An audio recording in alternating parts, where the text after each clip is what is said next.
Good morning. Let me start by acknowledging the Wurundjeri people of the Kulin Nation, who are the traditional custodians on the land in which we are meeting today, and pay my respects to their elders past and present. I also pay respects to the elders from other communities who may be here today. My name is Rod Howard, and as Chair of the Electricity Network Transformation Roadmap Project Board, I welcome all of you, both here in Melbourne and those watching online, to this launch of the Key Concepts Report of Electricity Network Transformation Roadmap, or the ENTR. Before starting, I also need to provide you with some information in case there's a need to evacuate. If there is an alert signal, you will hear a beep, beep. Stay where you are and wait further instructions. If there is a need to evacuate, you'll hear a signal whoop, whoop, and please evacuate via the exits. There's one on here on your right, and the other is the door that you came in this morning. Please follow the directions of the staff.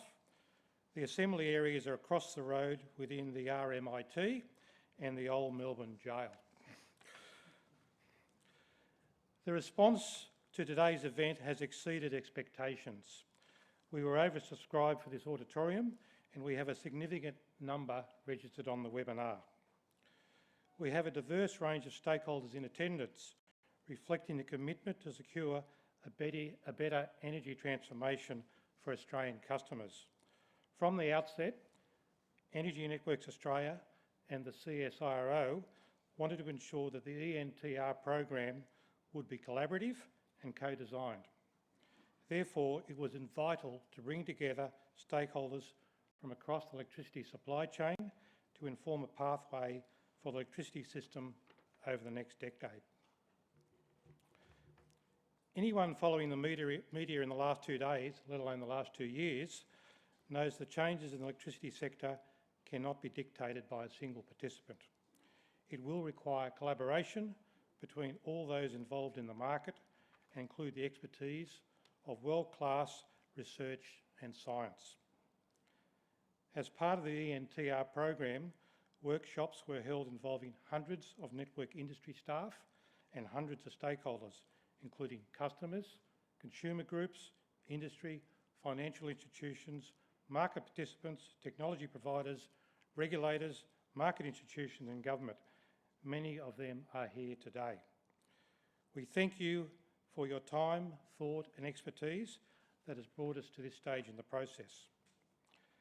As our political leaders meet in the forthcoming weeks to consider the recommendations of the Finkel Review, the Key Concepts Report finds that a coordinated approach to the changes in the energy system can deliver more choice for Australian energy customers, while maintaining system security and meeting international climate change commitments.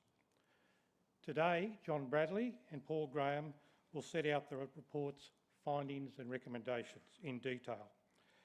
As you will hear, the roadmap sets out measures which could see 10 million participants using the grid as a platform for energy exchange, unlocking the full value of distributed energy resources.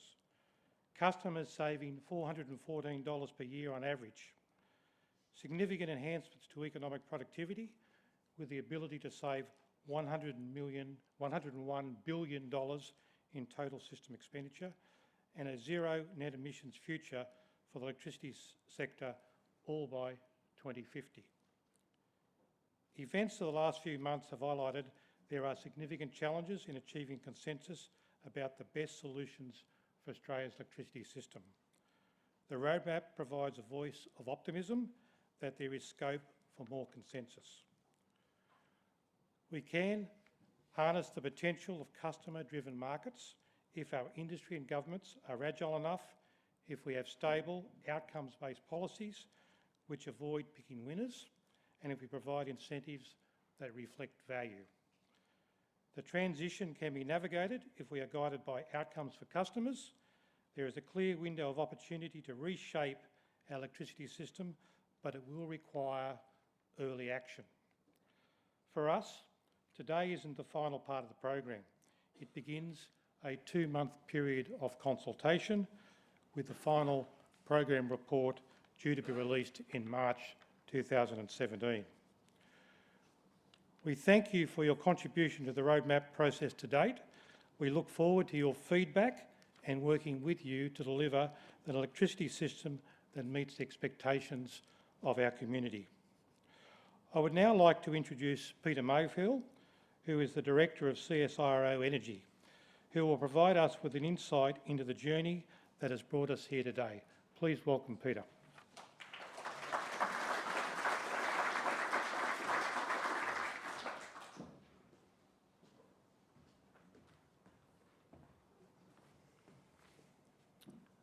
Thank you, Rod. For CSIRO, the journey today began with the Future Grid Forum. This was a project back in 2012, 2013. The key lessons that came from that project were that, one, customers rather than networks and utilities will shape the future of the system. Two, the system is changing from a centralised to a hybrid / decentralised system such that between 25 and 45% of all electricity may be generated locally. Three, at the same time, the network would need to deliver a process of continuous decarbonisation, which could include greater variable renewables. And lastly, that there may be instances where the existing monopoly services would be exposed to competition, particularly in relation to the potential for off-grid systems. The Future Grid Forum also found that the next decade would be critical in terms of positioning Australia's electricity system to meet these challenges, but ultimately was silent on what the specific actions would be. Both the Energy Networks Australia and CSIRO recognised the criticality of taking those next steps and defining what these actions could or should be. In doing so, a strong partnership has been formed that has provided the stewardship that was required to take the roadmap process forward, and I commend the Energy Networks Association for its vision, its vigour and its ongoing stewardship. This partnership, along with the many stakeholders that have participated in the road mapping workshops to date, has addressed that gap by pulling apart each of these challenges and addressing them in detail. I think everyone will agree that it's a very complex task. The electricity system could be best described as a complex system of systems, very difficult to focus on one part as a closed system in its own right, due to the high level of interdependency. A whole of system analysis is one of the features that sets this roadmap apart from other work that's been done, and no doubt makes it more complex to digest. However, it's a step that I think has been worth taking because it finds a result that there are opportunities to make significant savings if we can get the different parts of the system working together in a much more coordinated way. The commitment to evidence-based analysis is another aspect of this project which closely aligns to CSIRO's own values, and ultimately it provides us with the confidence that will be needed to invest in the future.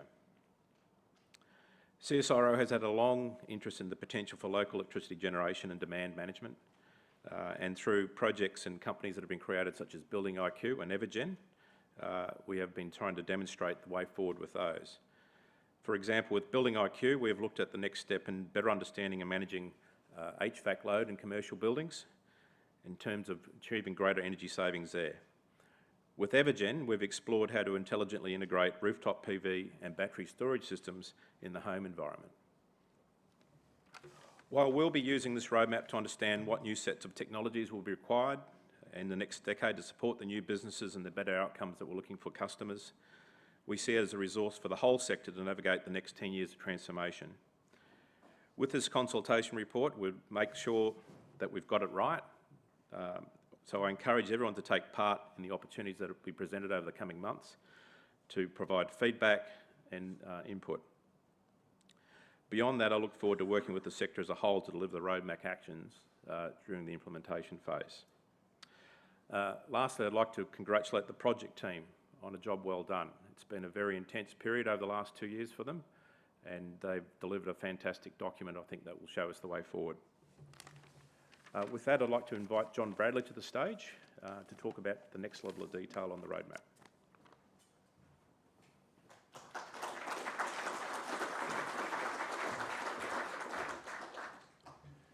And thanks very much, Peter, and can I add my thanks to those of you that have joined us in Melbourne, but also those watching online.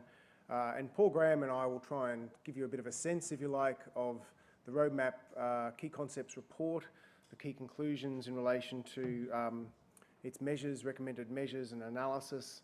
But then also, as we go through this morning's events, we'll turn to a panel discussion which recognises the kind of collaboration and the different perspectives that we'll need through this period of significant change.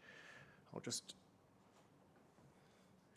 take us firstly, I guess, to the vision which was set out at the beginning of the Roadmap program. We decided to try and anchor the analysis around 5 key objectives on behalf of customers. It wasn't a Roadmap program which sought to identify the best future for the network industry, but it was a network industry focusing on the objectives that customers were going to want to see optimised, so that we're in a position by the end of this transformational period, in the next decade, to actually meet customer expectations, as Peter and Rod were alluding to. And we see those dimensions in the typical energy trilemma of affordability, security and reliability, and of course the sustainability objective and achieving that clean energy transition. But like others, including Rocky Mountain Institute and others around the world, we're recognising there's probably a new dimension as well that comes in with the energy trilemma, and that is the ability to enable the choices of customers while also balancing the need for fairness and the potential for inequity between customer segments. So that's been a core part of the framework by which we've set up our analysis and research and produced the recommendations today. And if we look at the status today, I think everyone here understands this very well, but we've gone through a period since 2008 where we've seen significant increases in the average bill faced by customers. The network costs have been a significant driver of those bill increases, and part of the purpose of the roadmap is to focus on the ways we can seek to achieve the most efficient solutions in terms of the whole of system outcomes. In fairness and incentives, we've seen cross-subsidies emerging increasingly as we've had much more diverse use amongst the customer groups. And at the household level, the biggest driver of that was air conditioning, as we know. There are some increased cross-subsidies coming as we see take-up of solar PV. There's a potential for more cross-subsidies to emerge as you see technology trends changing over time. But we've also got, on the other side, fairly blunt incentives in relation to the kind of contribution customers make back to the system. So we tend to have general feed-in tariffs or system-wide incentives rather than incentives that really reflect the value that's available. In safety, reliability and security, as Rod said, anyone reading the newspapers over the past 6 months knows that we are in a debate at the moment about the way we balance high penetrations of renewables while maintaining the system stability that's so crucial to households and business. In the clean energy transition, we face some of the world's highest abatement objectives on a per capita basis. And so a key part of the roadmap has had to be addressing how we make that transition and meet current targets, but also long-term objectives for the country.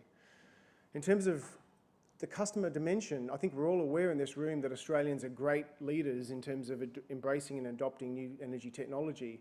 Solar PV is probably just the most high-profile example where we lead the world, but we're really seeing an embrace and excitement about home automation, around potential for home storage and the use of other kinds of smart devices. So the roadmap looks out, and if I tell you the punchline now in terms of what objectives it could try and achieve against those 5 customer outcomes, it looks out to 2050 and says we could see a future in which almost 2/3 of customers have some kind of distributed energy resources, including solar and storage, but also including smart home devices and other things. 1/3 of customers might be on a new form of tariff that recognises their ability to self-supply and gives them fair value for that operating in that mode during peak periods of demand, and networks will be offering innovative products to do that. But also you'd need to see customer protection and concession schemes upgraded and fit for purpose in that much more dynamic and diverse future. In terms of the bill outcomes, as was alluded to earlier, we could see across the electricity system $100 billion in savings worth $414 per annum in the retail bill for customers of achieving these outcomes, and network charges which are 30% lower than they are today. Within customer groups, one of the things that the roadmap seeks to do is to manage the cross-subsidies which could otherwise emerge over the period of 2050. And the roadmap is a plan to avoid $18 billion in cross-subsidies which otherwise get embedded amongst the customer cohorts as you see a haves and have-nots development occurring. And that means $600 for a mid-sized family that doesn't have distributed energy resources. And it means networks paying for services, either through discounted network charges or through direct incentives, for worth about $1 billion by 2027 and $2.5 billion by 2050. In security and reliability, this is probably the most significant area at the moment of the current debate, and the roadmap would see fundamental changes in the way our transmission grids operate and support system stability, but also at the distribution level, the much more actively managed system that's likely to be required to keep the same issues that are emerging in the high voltage network from playing out in the distribution system. In the clean energy transition, it's a plan to achieve zero net emissions for the electricity sector by 2050, and Paul Graham will talk more to these issues as we go forward. If I just give you an orientation to the architecture of the roadmap, we set out the roadmap measures against 5 domains or dimensions. The first one is around customer-oriented electricity and looking at the key actions or steps that need to be taken in that period between 2017 and 2027. Power system security is obviously a fundamental area of the roadmap that receives a lot of focus, and it's a core part of that trilemma I spoke of. Carbon abatement, clearly a key dimension of the roadmap, and the incentives and the network regulatory reform which might be needed to provide the right kind of framework in which the market-based solutions can emerge is a core part of the roadmap measures. Finally, there's a section of the report that deals with the transformation of the grid architecture. It's something that the engineers in the audience will get more excited about than anybody else, but it will deliver real significance to the outcomes for customers in terms of the power quality and reliability that they expect from our system. So there's a significant element of the report that speaks to the emergence of intelligent networks and networks evolving to a market platform that supports trading and value exchange across the system. And that delivers those customer outcomes that you'll be able to read in the report. One of the things about the research, as Peter Mayfield alluded to, is that over 2 years we've developed a fairly substantial supporting library of information. There's been something like 19 expert reports prepared on the deep dive analysis of particular issues, and that comes together in the roadmap, but the full library is available on our website, and we encourage participants today and on the web to take advantage of looking at those resources. We're hoping that that informs our industry as we look at the transition, but also as a resource for others. So with that, I might turn to the first of the 5 domains, and we'll be moving through these at a fairly high level today, but to give you a sense of it. And one of the things we recognise is that there'll be a very diverse set of customers. There won't be one single customer group in the future, but there'll be a very diverse set of customers, all of which is expecting in this increasingly digital age, a customised service tailored to their expectations and the ability to take the level of control that they want. Not everyone will want to be an expert in their home electricity management. Many people will want simple solutions that they can set and forget, or service providers to come and approach them with innovative offerings. And that's why the roadmap sets out a plan that's trying to make sure that the value is available that animates those markets, but also the networks are releasing the information that can help stimulate that kind of activity and permit customers to receive better services. So this gives you a sense of the kind of format of the roadmap. I'm not expecting you're going to be able to read that, but you'll see it follows something like a Gantt chart framework, where for each of the key domains, there's a set of 4 or 5 key milestones that are identified, which are the objective that needs to be achieved by a point in time. It's not to say that progress wouldn't need to start early in many of these areas. You'll see some of them where you'll think, well, that should happen tomorrow, not in 5 years' time. But the roadmap tries to set out a practical program by which these things would need to be completed, and in some jurisdictions, earlier action would be needed. So I'll touch on some of these as we go through this first domain. In relation to this customer orientation framework, the first milestone is that by 2018, networks have improved customer engagement and collaboration to the point where that customer engagement process is recognised as credible, and it's helping to provide a sense for customers that they are directly involved in influencing the decisions that networks make based on the value that customers perceive. The second milestone, it again speaks to this issue about investments based on customer value. with networks providing improved service performance and taking advantage of the digital information that's available to provide better services to customers. The third milestone is that by 2024, electricity networks are trusted by customers and market actors as the enablers of expanding products and services. And we've improved the process by which we manage connections. As Rod said earlier, the roadmap projects that we could see up to 6 times the amount of solar on the system by 2027 that's there today, 16 times the current amount of solar by 2050.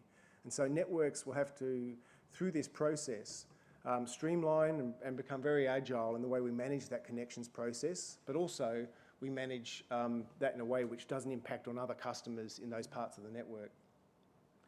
And finally, in terms of the next milestone, the use of network information and those digital services will be a core part of stimulating those customised energy options.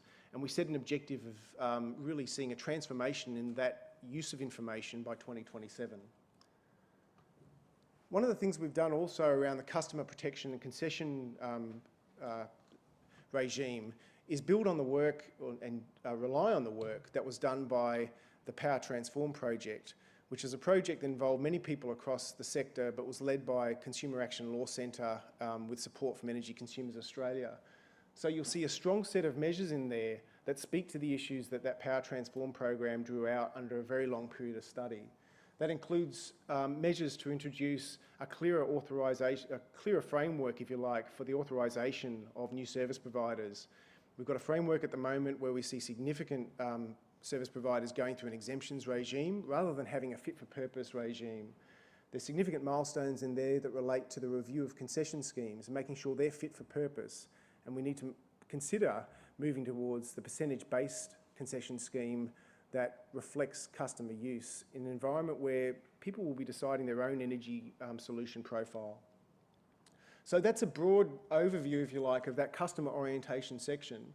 I'll now ask Paul Graham, who's going to come and give you a sense of the measures that relate to carbon and power system security. Thanks, Paul.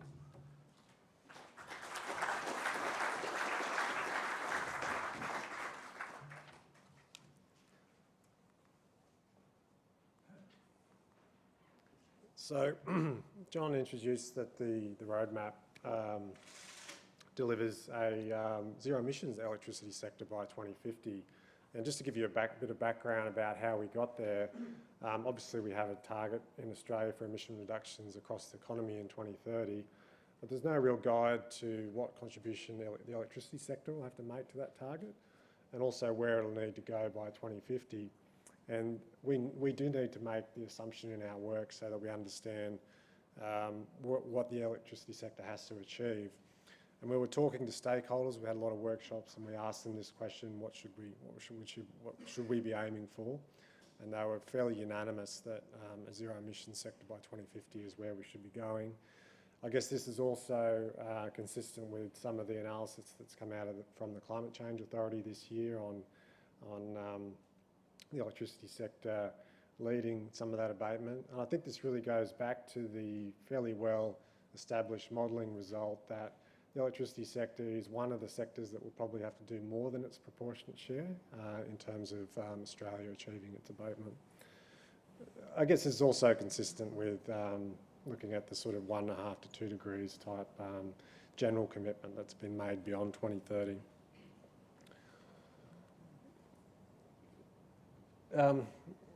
So I guess in terms of coming to grips with that challenge, I guess we want to know how much that's going to cost and what's an efficient way of getting there.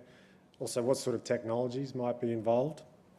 And that's what I'm going to cover. But before I get there, I just want to draw your attention to that diagram in the bottom right-hand corner. One of the things that we sort of recognised as we started looking into this, which I think is not really emphasised enough, is that when you take a whole system approach, you start to realise that actually a lot of the abatement has been happening down at the distribution connected end of the sector. So we've got a lot of energy efficiency and rooftop solar coming onto the system, achieving a lot of abatement. We expect that to continue and be a leading source of abatement up till 2030. But then we expect a switch around 2030 where we'll see transmission connected low emission technologies taking the sort of the heavier load in reducing emissions. So on the carbon policy side, we released some work earlier this year that the E&A commissioned from Jacobs, which is fairly consistent with other work that's been published, for example, from the Climate Change Authority, where you can look at different carbon policies for reaching a given goal. Lots of different policies can be used to meet any given emission goal. And the question is, what's the most efficient? So the economic market, no surprises. Market-based sort of systems tend to that bring in the most technologies to reduce emissions, tend to be the most efficient. The top two are generally carbon pricing and emission intensity. But these are interesting to look at, and this is something, to be honest, I only really appreciated this year when I was looking at it. They don't actually end up with the same wholesale price outcome. When you introduce a carbon price, the goal is to, if you like, raise the cost of existing technologies so that new low emission technologies can come in and compete. But when you implement an emission intensity scheme, in a way you're sort of forcing the existing generators to subsidise low emission technologies to come in, so that the wholesale price under that sort of approach doesn't have to increase as high. So this is an interesting result. The emission intensity scheme leads to a lower wholesale electricity price and as a result, a lower electricity bill for customers. Now, given where we're going with the roadmap, you just saw John present our balanced scorecard in the top right-hand corner. Lowest bills we can manage for customers was the outcome we were trying to achieve. So that's why we do end up recommending an emission intensity scheme for that reason. But in the longer term, certainly we might want to review whether other policies should be considered. Carbon pricing does have some efficiency advantages. So onto the technology mix, and I guess any technology mix you put up can be criticised because the fact is there are dozens of different ways of achieving any given sort of emission level. Our goal was not to find the most optimal technology mix. What we wanted to find was at least one reasonable, plausible and cost-effective path for reaching zero emissions. And the energy mix we ended up with does rely on a fair bit of variable renewable generation, but I will say not much before 2030. So 2030 is our first sort of target point. We're really still using as we move into the first step in the abatement target at 2030, we'll still mainly be using variable renewables with some gas and coal, doing the energy balancing for those variable renewables. So that's kind of how we see the system working up to that point. It's only really in that second half of the projection period into 2030 and 2050 where you start to have more of a plan for how you're going to do the energy balancing when you've got high variable renewable generation and you don't have much of that existing dispatchable power that we have in the system right now. And I should qualify that by saying South Australia will probably have to think about this sooner, but the rest of the system, it's really that 2030 to 2050, which is the critical period. And the solution we chose, because we had a lot of good data on it, is we tried to think about using battery storage. Not because that's the only solution, but one we felt that we could quantify and put it into a model and really examine and make ourselves confident that it was achievable. What this graph here shows was what we were trying to figure out. We were doing simulations where we took 5-year periods and we looked at the different states and trying to see if we could balance the energy system with some amount of storage, also using the existing hydro or gas or whatever that was on the system as we increased the amount of variable renewable generation that we had in the system. What we started to show, and this is an average across states, so this differs quite a bit by state, but what it tends to show is, sometime around the 2030s, we're going to have to start to add something with the variable renewables to back them up. And that seems to increase somewhat exponentially towards a ratio of about 1 to 1, so we need about a gigawatt of battery storage for each gigawatt of variable renewables. Again, it varies, so some states need a lot more than 1, some need less. It just depends on the quality of their variable renewables in those states. And the idea is to actually make sure we know how much so we can cost it in, so we can be honest here about what this is going to cost.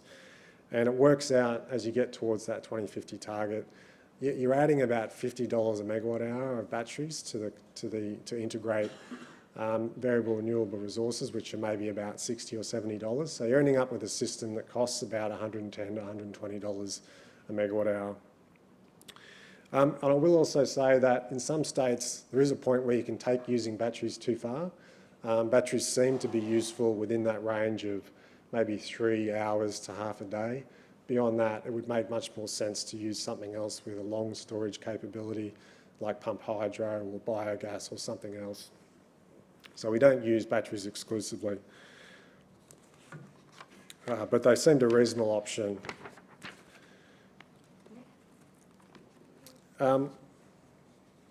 So just turning a little bit to a topic that we call efficient capacity utilisation. You'll see how it's related to carbon abatement in a minute. But just to talk about capacity utilisation, the issue is if we find we have falling capacity utilisation, that tends to mean that you've got fewer electrons from which to recover revenue, so you tend to have to put prices up. But the converse of that is if you can improve capacity utilisation, it actually opens up the opportunity to reduce prices for the assets that are already built. And one of the things that really showed a lot of promise, I have to say, was electric vehicles. When we looked at this, we tried to use a mid-range projection. We reached about 20% renewable share, electric vehicle share by about 2035. So you can see there on the top right how much extra consumption that's adding. And what we find is that that's quite useful in terms of increasing consumption. But on the other hand, what does it do to peak demand? That's the real question about whether it actually improves utilisation. And so what we wanted to do to understand that is think about, well, what sort of incentives will people who own electric vehicles have to do their charging with? So we set up 2 scenarios where people have, where there's a slow change to pricing and incentives. So in that scenario, we found that by 2050, only about 50% of the people would have an incentive to charge off peak. And then we also had a faster reform of pricing and incentives where almost everyone has an incentive to charge off peak. Or it's not just off peak, but they could be orchestrated to charge into times when, whenever it's useful for the system, really. For the slow charging one, it's that bottom right-hand corner, so we're adding about 12 gigawatts of extra peak demand if we're not giving people incentives, as much incentives. But if we are giving people the incentive to charge off peak, then there's very little impact on peak demand. So the result there, which you can see in the chart, is those savings from the efficient capacity utilisation are between about $80 and $160. So the savings are about twice as high if we can manage to introduce price reform to support efficient charging of electric vehicles. And I should say that that's a great benefit for the electricity sector. So just by having electric vehicles, we can also save people money on their bills. But it also reduces about 22 million tonnes of emissions in the transport sector. So it's very much a win-win situation.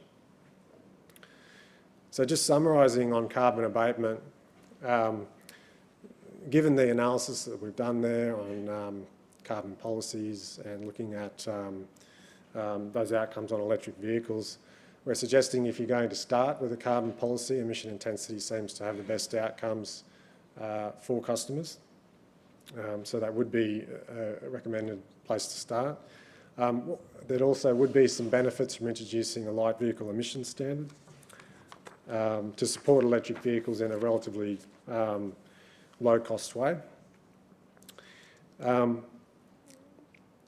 And finally, I guess coming back to that point that we might find some efficiencies in other policies down the track, you certainly wouldn't want to review carbon policy very, very often because it's not good for investment stability, but you could come back and look at those policies again towards the end of the roadmap period to check whether all the policies are efficient. So on to power system security, and I'll come back and touch on some of those generation sector modelling that we did, but I guess just to talk about the topic broadly, this is obviously something which we're going to have to pay more attention to. And it sounds like a really obvious point, but I think if we are having more variable renewable energy, what it highlights is that we're actually getting a bunch of services from the existing coal generation mainly that we probably were taking a little bit for granted. So obviously, that existing power generation was providing is providing a lot of inertia and frequency control and so forth, almost as a semi-free byproduct. There is an ancillary services market, of course, but they almost can't help providing those services. But as those decline, we're going to have another plan for delivering those. So we've obviously been watching very closely the work that NAEMO is doing on their future power system security project, and we support the focus areas that they've designated around frequency control, system strength, etc. And looking at this area also highlighted for us that there's some implications here for, if you like, system architecture. Thinking about networks having visibility of what's on the system and how their system is placed at given points in time, and thinking more about active network management and how that can contribute to the issue as well. Coming back to some of that modelling I introduced, because this has some questions, this has some lessons here that we thought some of that existing peaking capacity that was already on the system, particularly in winter. In winter, we found that played a much bigger role.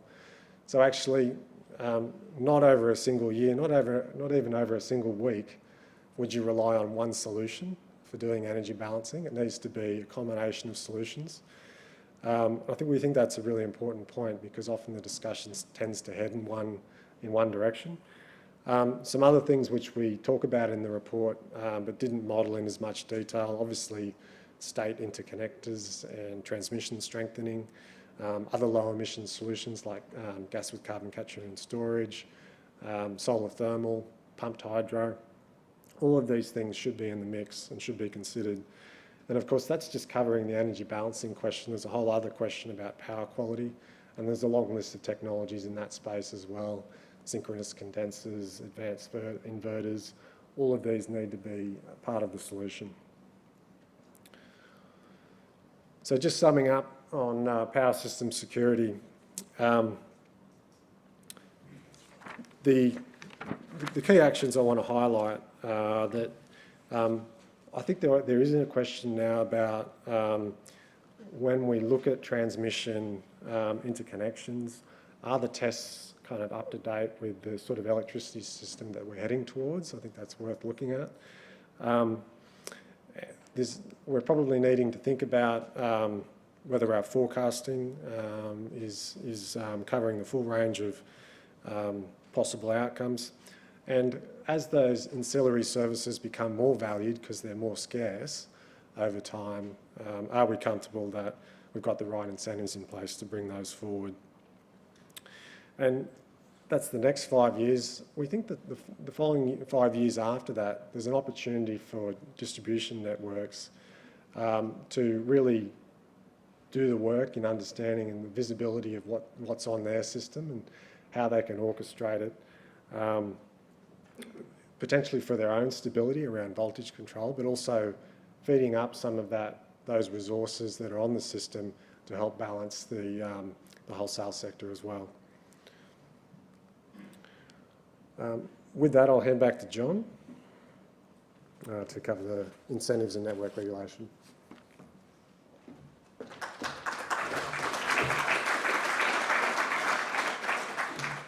So thanks, Paul. And as you'll see, we're doing a bit of a tag team today, and we're almost about halfway through, so we'll keep it moving and be into the panel discussion soon.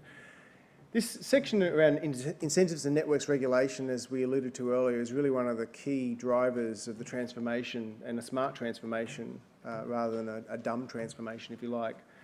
And one of the things we did as part of this process was commission Energea, who worked with CSIRO, to build, if you like, one of probably the most advanced model that we've ever had of the Australian electricity network as a system for this kind of analysis, for pricing and incentives analysis. And they developed what's called an agent-based model, but effectively a model of assessing take-up of distributed energy resources and new technologies, and the feedback loops between those kind of decisions by customers and the pricing signal they were seeing coming through from the centrally delivered services. And as part of this really sort of groundbreaking work from Energea and CSIRO, it gave us the capacity to go beyond the kind of system average analysis that's often used for long-term projections and actually look at state-by-state, zone substation level analysis, getting down to the zone substation level of the network. The reason why I labour that is that a lot is hidden at the average system outcome. A lot is hidden in terms of the trade-offs between customers or the optimal solutions in terms of the energy mix. What that analysis told us is that there are a few key conclusions we can draw about the current pricing and incentive reforms that are programmed by utilities and by governments, but also the kind of new solutions that might be available in the future.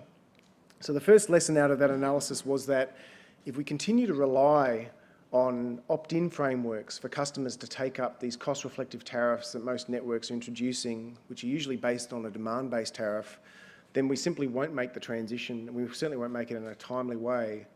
We see that within the first decade, we've got still under a third of customers that have actually moved to those fairer and more efficient tariffs that avoid the cross-subsidies we're concerned about. In the long term, the performance is much weaker. But if we retain customer choice and you use an opt-out framework, then consistent with real lived experience in overseas markets, you see about 80% of customers staying on those more cost-reflective tariffs if they've been assigned to them, even though they have the opportunity to opt out. That was a really strong conclusion from the analysis. One of the other things that that kind of work told us is that, of course, smart meters will be really a critical driver of that transition.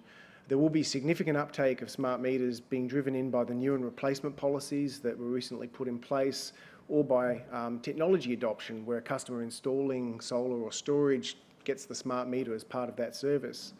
But what we see again is that if you're relying on opt-in frameworks, customers won't proactively choose in many cases, because we know from behavioural economics about the preferences of customers. They won't proactively choose to move to a fairer and more efficient tariff, a more cost-reflective tariff. And so a lot of that smart meter capacity goes wasted. That's worth over $2 billion of wasted investment in terms of the utilisation of those smart meters. What we see is, though, if we can achieve what we describe as orchestration in the report by incentivising support from these customer-side resources, these distributed resources, in the right place at the right time in the network, then we can avoid investing in poles and wire infrastructure, traditional infrastructure. Now, it does need to be a firm response. There's a lot that goes into making a decision not to augment a network because you're trusting in that demand response or the solar or embedded generation response at the right times. But it may only be 5 or 6 times per year that the network needs to call on those kind of solutions. So it isn't necessarily a significant impost on the customer with those assets.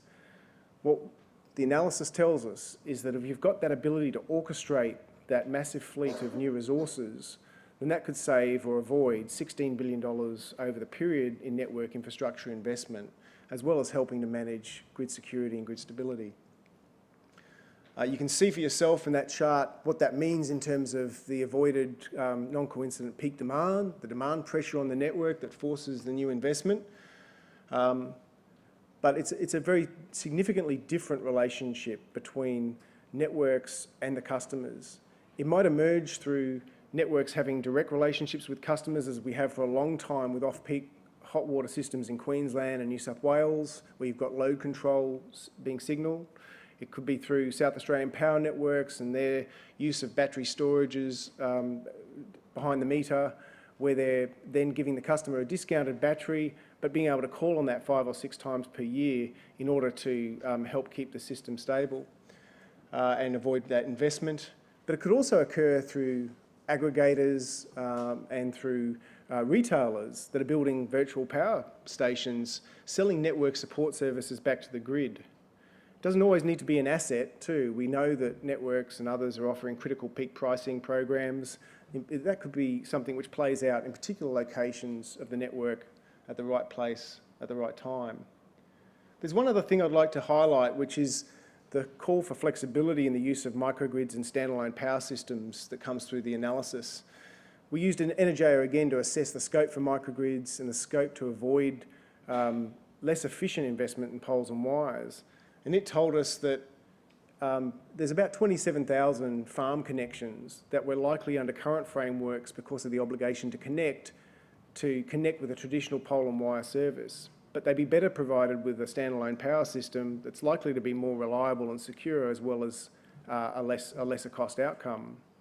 Because of uniform tariff policies in a lot of jurisdictions, it's not likely that the customer is going to take that decision themselves.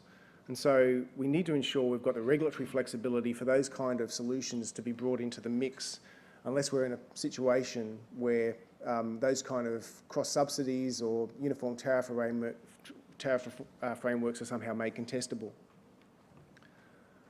So what does that take us to? It takes us to really 4 key milestones in this incentive section of the report, which call for an early transition to better tariffs, and that really becomes critical in the analysis by 2021. And that's supported, of course, by significant uptake of smart meters. So there's a recommendation that policymakers watch closely how effective those metering policies are in terms of seeing the take-up of smart meters. The second milestone is that you'll probably see, and we would want to see, differentiated services. Again, that might be the standalone power system tariff that's offering a customer an incentive if they can stay on the grid but operate in island mode in peak periods. But it could also be transmission networks providing some kind of prudent discounting or incentives in locations of the network that are underutilised to try and incentivise large-scale connections as well. In milestone 3, the focus again is around those microgrid and standalone power systems and ensuring that they're a viable alternative by 2021. And as you can see, by 2027, we'd like to see those relationships emerging sooner. But by 2027, you could see a very active market with networks providing those orchestration incentives to customers for the use of their behind-the-meter solutions or distributed solutions in the grid. In regulatory frameworks, within the report, we commissioned Cambridge Economic Policy Associates to scan what was happening in terms of regulatory frameworks internationally. And it's a significant report, it's worth a read, but there is obviously the need to think about the economic regulatory framework for networks as we see so much transformation happening in the operating environment we work in. And 3 key milestones I might highlight are obviously the focus at the moment that the AER and that AEMC and governments have already supported with networks is a much stronger focus on the role of the customer in influencing decisions and the efficacy of our customer engagement practice. And so by 2018, a key milestone is that we've established as networks the customer's role as being central to influencing not only the way networks develop their service proposals, but also that the voice is strong within the regulatory process as well as we identify output-based network planning.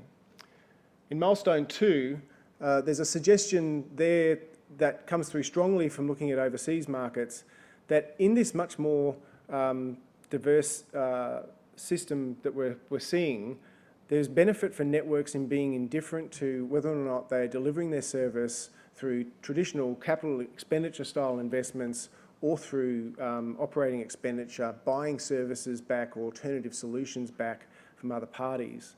We also know that there's going to be a lot of value in keeping flexibility and optionality, and that's why operating expenditure is likely to be a more significant area. So while this is a bit of a dry topic, we think that moving towards more of a TOTEX-style framework as they have in the United Kingdom is likely to be a more resilient regulatory model for Australia. The roadmap suggests there should be some trials of that kind of a model, as well as trials of customer settlement models where you see customer representatives and networks negotiating outcomes that are then put to the regulator in other jurisdictions. These are interesting things to experiment with that are both trying to ensure that we've got really strong alignment between the decisions the network takes and the interests of the customer. By 2019, there's a suggestion there that there's a requirement for the framework to be more adaptive to emerging competition. We all recognise that there's no monopoly service guaranteed anymore in electricity, that there is the real chance of alternative service and bypass. And so the regulatory framework's likely to need to have a mechanism for dealing with that and some kind of structured process for assessing the introduction of competition. In terms of intelligent networks and markets, and this is the last domain in the program, this is an area that focuses around the smart grid transformation that is possible. And we know in Australia that we've already got significant changes in the way our grids are operated, particularly the level of sensing and awareness of what's happening at the fringe of grid. Most Australian households will be unaware that the grid was established as a very passive system with one-way flow of electricity, and that currently we would have very little idea until we receive notice from customers about how they're using energy, or if an outage occurs, there's been a limited level of sensing at below the zone substation level. And so a lot of the analysis in the roadmap is pointing to the need for greater visibility of network data and the customer behaviour which is playing out. And that's going to need to be supported by much more significant communication and data management capacity.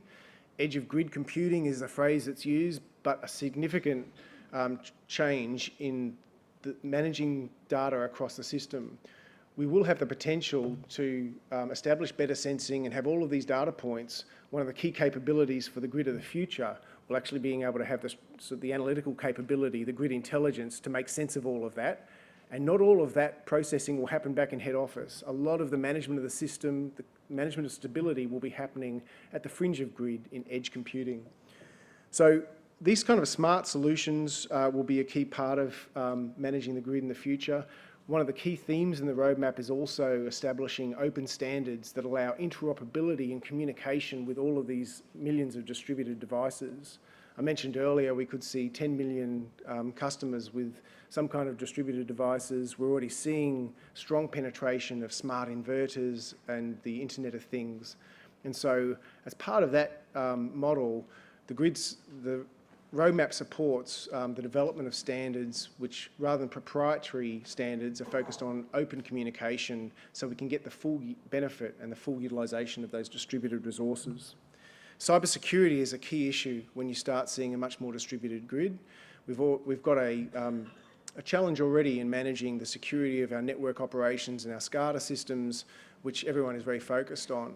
But as we see a proliferation of distributed resources, and if we're starting to rely on all of those distributed resources for managing real-time balancing and managing power frequency and quality, then cybersecurity, not only of the traditional infrastructure, but of those new assets, becomes a key issue of focus.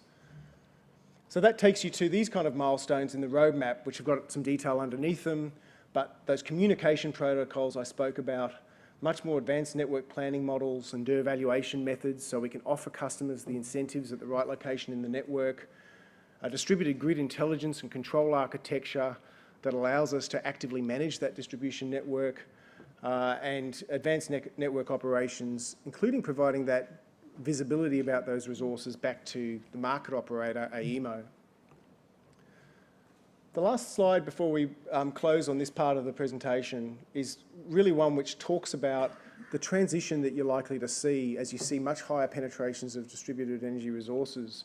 And one of the recommendations at in that section of the report that's important is that while we can establish a lot of these frameworks using an extension of existing processes, so orchestration incentives to make use of all of those distributed resources, that could happen in simple models like a contracting framework or customers agreeing to participate in a program. But there's also the scope, and we say that it should be something that's assessed in about 2027. There's also the scope to consider a digital platform that's a much more significant distributed level of trading in energy or in network optimization that's happening right at the edge of the grid.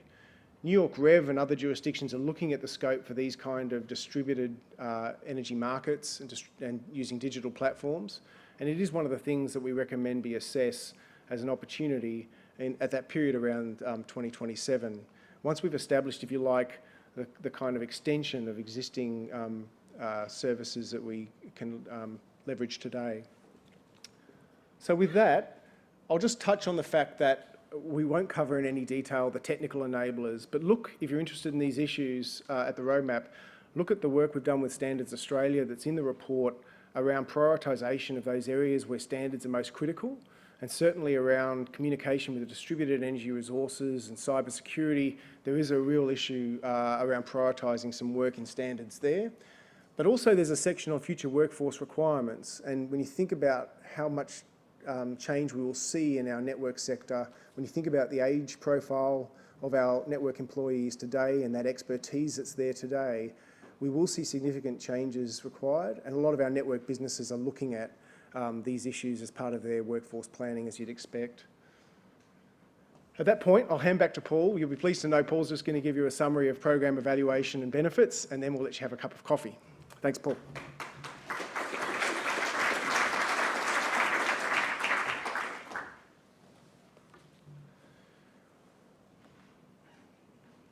So obviously it's important if we're designing a roadmap and we want and it's not just with actions that networks have in it that they need to carry out themselves, but other players in the market, governments, regulators, we really need to have a case that it's worth the focus and the effort that it'll take to deliver it.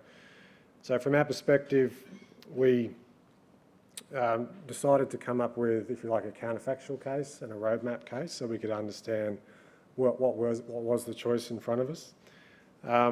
As you've seen, as we've gone through the presentation, the roadmap includes a lot of actions around moving towards more cost-effective pricing, supporting the adoption of electric vehicles, moving towards a low emission, zero-emission electricity future, and a lot of actions around standards and others.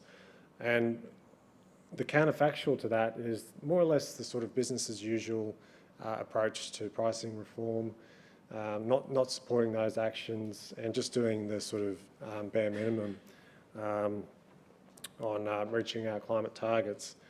And as we started to look at those and look at the differences, the big things that stood out as providing the real value here is the pricing and incentive reform. So what we found was that when you access distributed energy resources and use those resources to avoid additional expenditure in the network sector and in the generation sector, you can save quite a lot of investment in networks. So that's the dark blue and the light blue section in that pie chart. And actually the customer spends less as well because they're not having to overinvest in, if you like, off-grid systems or systems in their connected to the grid. They don't have to spend as much money on solar and storage kit in order to save on their bills because they're being rewarded for services that their kit can provide. So they actually spend less as well because they're nearly a fifth of the expenditure in the system here.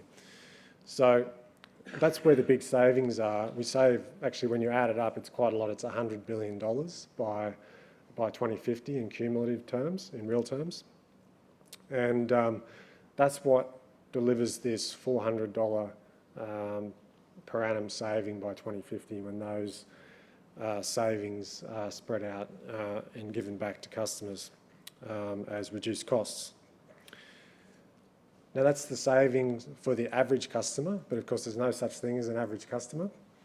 What we wanted to understand in a bit more detail was how do those savings relate to different types of households.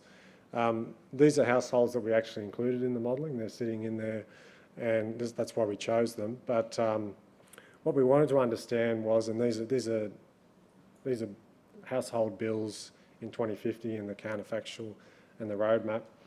And what we wanted to understand was for those customers and what two types of households. So if that customer was active, we assumed that they went out and purchased the cheapest set of distributed energy resources that would lower their bill. And then we had another type of household who we called passive, which would just take the standard retail service and not take up any of those things. And that could happen right across the board. So that's not related to demographics or household type. That's related to things like, is the person renting? You know, what's their cash flow at this time? There's all sorts of constraints that come into making whether a customer is active or passive. And there's two really important outcomes here that are quite pleasing.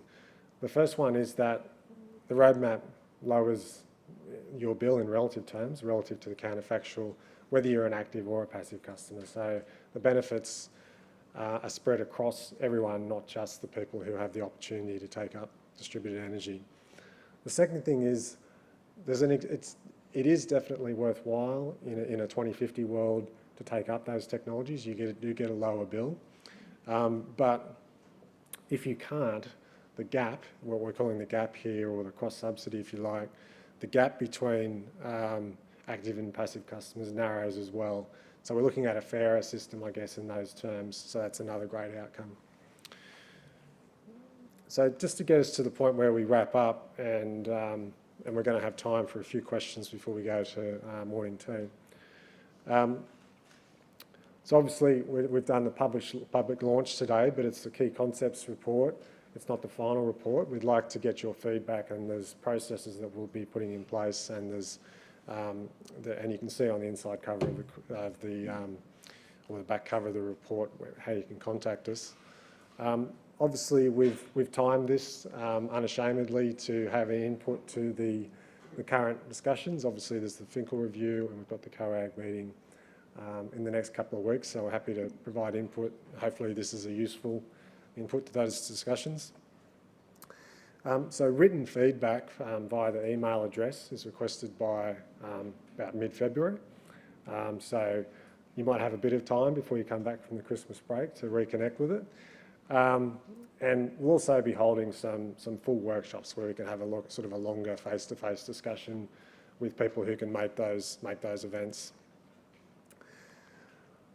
And the final report wraps up in March, and we'll take on board your feedback, and hopefully that'll be a final product that we can all embrace. So I'll get John Bradley to come back up, and we've got people in the aisles who have roving microphones. And just keep in mind, because we've got people online, we do need you to use the microphones so that they can hear the question. So if people want to knock their heads together, and we have a question, is that one there?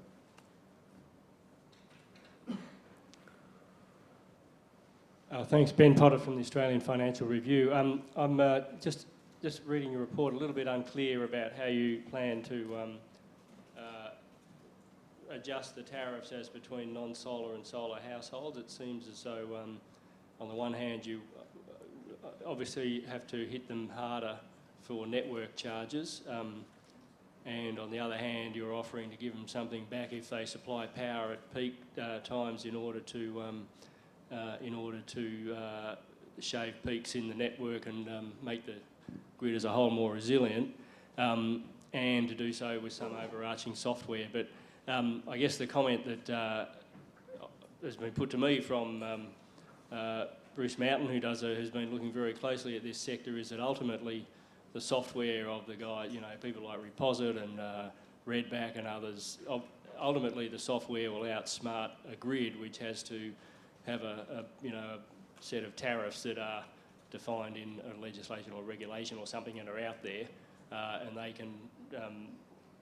can sort of deal with that. And if you go too hard, you have the face the risk of driving more customers more completely off the grid.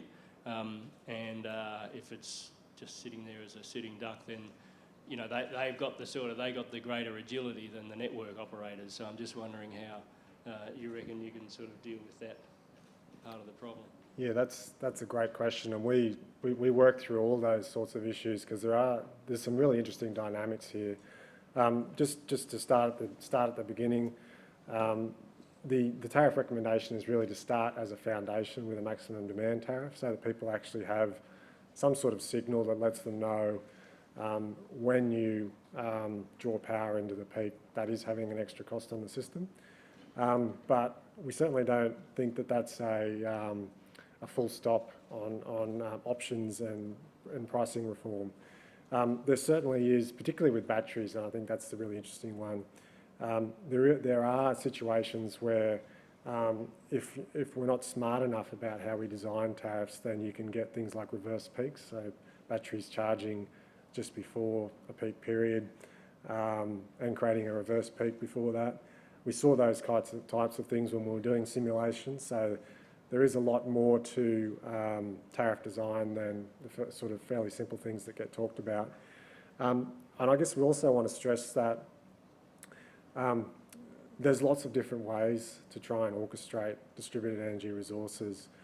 So even now we've got different approaches in Australia. We have a sort of ripple control of hot water systems. We've got the sort of peak smart air conditioning in Queensland, which uses a rebate program and to modify air conditioning. So we really see it as a continuum of approaches, and they'll be right at different times depending on what's actually on the system. I don't know if you want to add anything more. I guess the thing I'd probably add to that, just to sort of tackle head on, is that it would be a mistake to think that tariff reform was about trying to hit solar owners hard. In fact, that kind of old thinking around solar panels being a threat and distributed resources being a threat to the grid is really what the roadmap is about moving away from. I think the kind of issues that Bruce is talking about in terms of increasing fixed charges, if those things were done in a really blunt way, it's a strong incentive for customers to look to self-supply and go off-grid. But demand tariffs themselves are effectively providing customers with an incentive to reduce that charge, including solar customers, if they can help to reduce pressure at the peak. There's certainly parts of the Australian grid where solar has moved the peak. It has actually reduced peak demand. It's not everywhere, but there are certainly contributions from solar towards reducing the peak. And as much as anything, what a demand tariff does is saying, look at the entirety of the customer's profile. Where are there opportunities for them to move their energy into off-peak periods? That could be through something they're thinking about, or it could be something through time devices and other smart controls in the future. So the intention is, if you like, to get as much fairness and efficiency as we can. It's certainly not about targeting any particular group. Are there any other questions?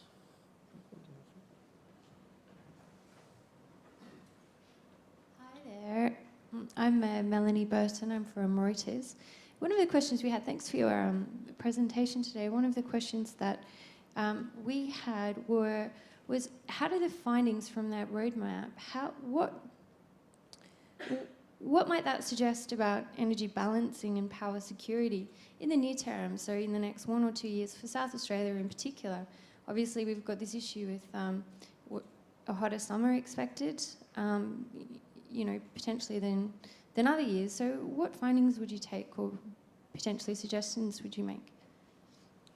Yeah, I mean, my conclusion was that the state of the system we have right now is really relying on, as I said, the existing dispatchable solutions, so gas, coal, state interconnectors, strengthening, and that's where we'll be in Australia for a while. The costs of batteries and so forth are still a bit high to say we're going to roll out that type of solution immediately. But yeah, we're really using traditional approaches for now, but getting more sophisticated as we go ahead in time.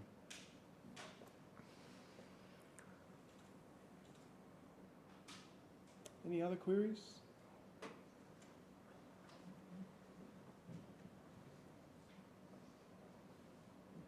I'm Raleigh Nathan from CFA.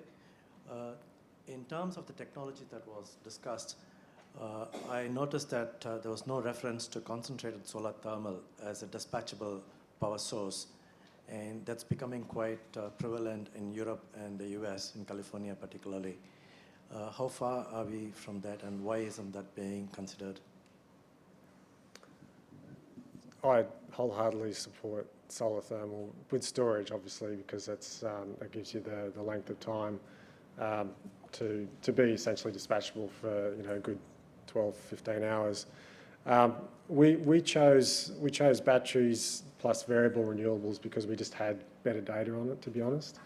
We had really good cost projections, whereas solar thermal's at that stage where it's just on the cusp of commerciality. But we don't have as many projects where we can point to and be really confident about all of the costs. But it absolutely should be on the list of technologies for consideration.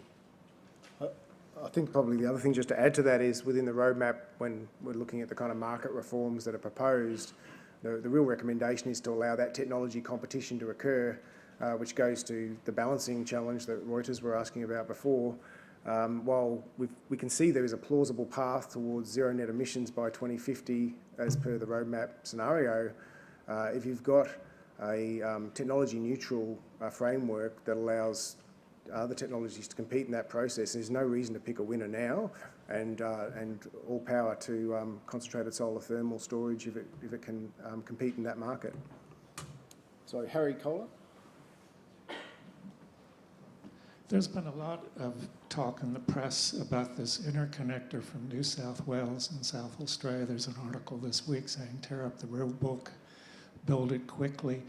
And there's been a counterfactual to say, well, by the time it's built, it'll be redundant and stranded in terms of the type of scenario modeling that you've done here. So when you did your forward, generation mix network optimization, how did the interconnectors fit into that modeling? Yeah, I'm going to be really honest here and say that I decided that I couldn't do the job that, a regulatory investment test on transmission, the kind of effort that goes into getting that right and getting that rock solid, we didn't feel like we could do within our process. So we actually decided to go for a more conservative target and say, what if we had to go forward with this plan and with no new state connectors? But we'd certainly like to see that included as a solution, and for someone else to put in the hard work to figure out exactly whether that is part of an optimised solution.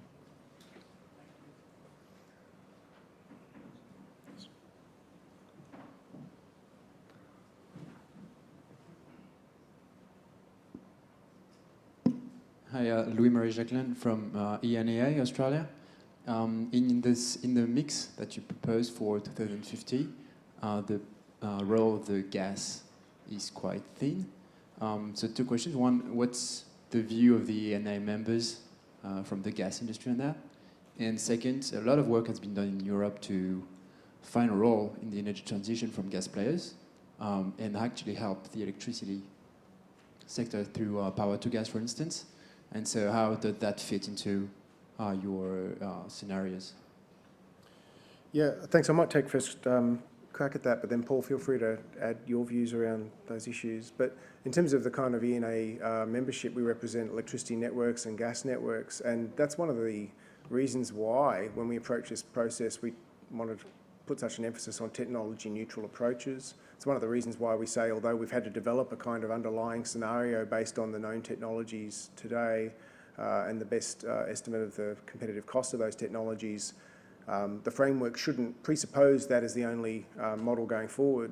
So going to your sort of specific question, I guess, about the role of gas, we are within the ENA at the moment working quite closely with our gas networks around the potential evolution of gas networks and their competitive role in that future energy system. There are gas today, as they will proudly tell you, have got a very competitive carbon footprint, which, depending on where you are in Australia, could be 1/4 to 1/6 of mains electricity for the delivered joule of energy at your home. And you would expect, as we're seeing overseas, the gas sector to try and maintain a competitive position in terms of its carbon profile. So you're seeing things like biomethane, you're seeing the development of methane cracking and hydrogen solutions occurring, and focus on that in other jurisdictions. In the UK, there is a study that looks at the potential to move cities like Leeds, or the city of Leeds, to a city that's relying more on a hydrogen set of solutions.